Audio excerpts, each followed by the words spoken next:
اس نے نہ ماما مسجد کو دیکھا نہ سنا۔ ابو بکر صاحب کچھ دن پہلے ہی فیکٹری میں مقرر ہوئے تھے۔ ان کا اخلاق بہت اچھا عمل انسان تھا جو لوگوں کو ملنے پہ مجبور کر دیتا تھا۔ ان کی عمر 33 سال تھی۔ ان کی شادی نہیں ہوئی تھی۔ ریما کے والد نے ریما کی مما سے ابو بکر صاحب کی فیملی کے بارے میں بات کی اور بتایا کہ ابو بکر صاحب کے والد ان کے رشتے کے سلسلے میں گھر آنا چاہتے ہیں، جس کے لیے ریما کی مما نے حامی بھری اور ریما کو اپنے کمرے میں بلایا اور کہا، بیٹی یہ مت سمجھو کہ تم ہم پہ بوجھ ہو، لیکن اگر تم اجازت ہو ایک رشتے کی بات کروں۔ ریما نے کہا، پاپا کیسی باتیں کرتے ہیں آپ، میرے بڑے ہیں، آپ کے ہی جو کہنا چاہتے ہیں۔ ریما کے والد کو سوچ کے بولے، بیٹی جو مام صاحب اس نے گھر آئے تھے وہ تم سے شادی کرنا چاہتے ہیں، تم پر کوئی زبردستی نہیں، لیکن میں تمہارا فرض ادا کرنا چاہتا ہوں اور یہ رشتہ تمہارے لیے مجھے معقول لگا ہے۔ لوگ ان کی بہت عزت کرتے ہیں، مجھے امید ہے وہ تمہیں خوش رکھیں گے۔ ریما نے سر جھکایا، کہا، آپ میرے بابا ہیں، آپ میرے غلط نہیں سوچ سکتے، آپ کا فیصلہ مجھے منظور ہے، کہہ کر وہ اپنے کمرے میں چلی گئی۔ اس کا جواب سن کر انہیں اطمینان ہوا۔ شادی کی بات سن کر ریما گھبرانے لگی۔ وہ محرم لوگوں کے سامنے آ کے تھک چکی تھی۔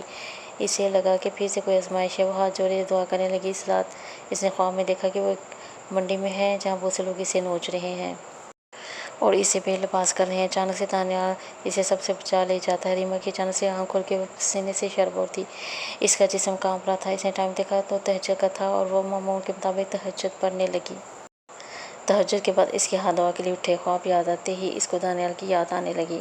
اس کی آنکھیں اشکبار تھیں۔ اے میرے رب، میں تیری رضا میں راضی ہوں، مجھے ویسا بنا دے جیسے تجھے پسند ہو، میرے دل سے دانیال اس دنیا کی محبت نکال دے، بس ویسا بنا دے جیسے تجھے پسند ہو۔ اچانک سے دانیال کے بابا خیال آنے پہ اس نے سوچا کہ وہ ابو بکر صاحب کو اپنی ماضی کے بارے میں ضرور بتائے گی۔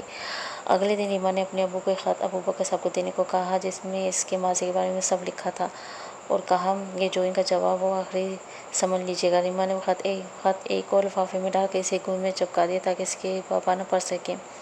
ظہر کی نماز کے بعد ریما کے والد نے وہ خط ابو بکر صاحب کو دیتے ہوئے کہا، یہ میری بیٹی کا خط ہے، وہ آپ کو اپنے ماضی کے بارے میں بتانا چاہتی ہے۔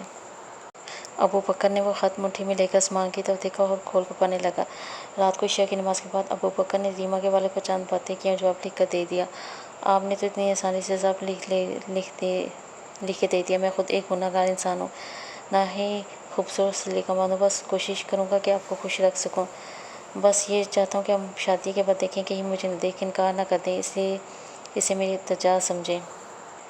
ابو بکر نے ریما کے والد کو کہا کہ 2 دن بعد میرے گھر والے نکاح داری کے سلسلے میں آئیں گے، ان کا ارادہ ہو تو ہاں کر دیجیے گا۔ ریما کا جواب پڑھ کر تھوڑا عجیب لگا، لیکن وہ اس التجا پر راضی تھے۔ وہ خود بھی نہیں چاہتی تھی کہ نکاح سے پہلے اسے کوئی نامحرم دیکھے۔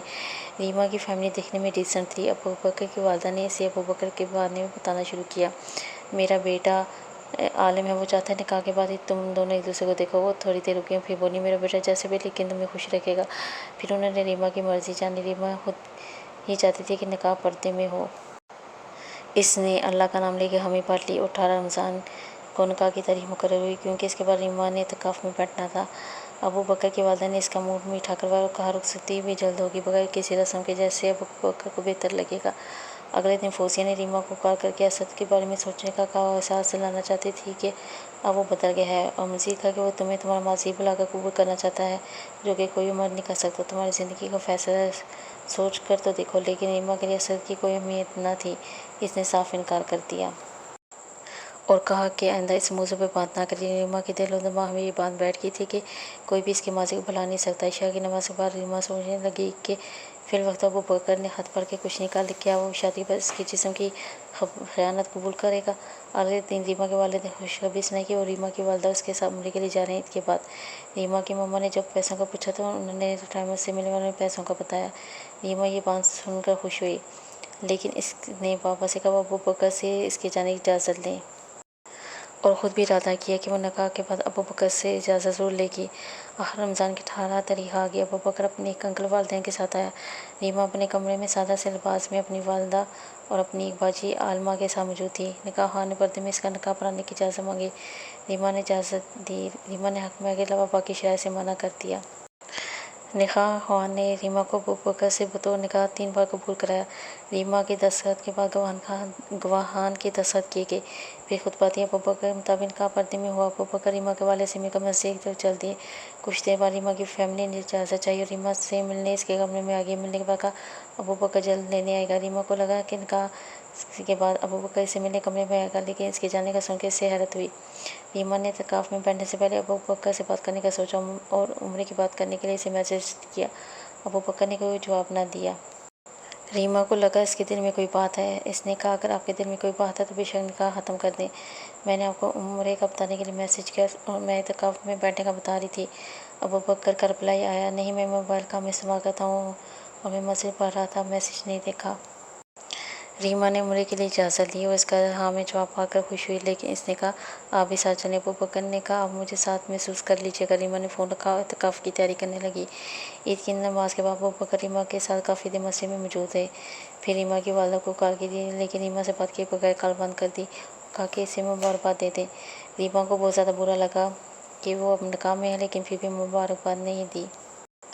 ریما نے میسج کیا اگر مصروف نہیں تو کال پر بات ہو سکتی ہے؟ کوئی جواب نہ دینے پر ریما نے کال کی تو نمبر مصروف کر دیا اور دوبارہ کال کرنے پر ابو بکر نے ٹرن کی آواز میں سلام کیا۔ ریما السلام علیکم، کیسے ہیں؟ ابو بکر وعلیکم السلام ریما، عید مبارک۔ ابو بکر خیر مبارک جی ریما، اگر تھوڑی دیر بات ہو سکتی تو؟ ابو بکر نہیں، ابو بکر ٹوٹی آواز میں بولا۔ ریما نے گھبراتے ہوئے کہا وہ عمرے کی اجازت چاہیے تھی، بلکہ میں چاہتی ہوں آپ ساتھ چلیں۔ ریما ایک سانس میں بول رہی تھی کہیں کال بند نہ ہو جائے، اور وہ ہو بھی گئی اور میسج آیا کیا آپ دانیہ سے محبت کرتی ہیں؟ ریما میرا دل صرف اللہ کی ذات کے لیے ہے۔ کیا آپ نے اسے معاف کر دیا؟ ریما میرے دل میں کوئی خلش نہیں، معاف کیا میں نے۔ ابو بکر نے کہا خیر میں نے اجازت دے دی، آپ جا سکتی ہیں، میں عمرے کے بعد لے جاؤں گا آپ کو۔ میسج دیکھ کر آہ بھری موبائل ماما کو دے دیا۔ 2 دن بعد فلائٹ تھی جو کہ ڈائریکٹ لاہور سے جدہ کی تھی، پھر آگے مکہ جانا تھا۔ اس وقت میں ابو بکر نے کوئی رابطہ نہ کیا۔ شام کو چچا چچی ملنے آئے۔ جانے سے پہلے اس نے ابو بکر کو کال کی اور نمبر بند ملا۔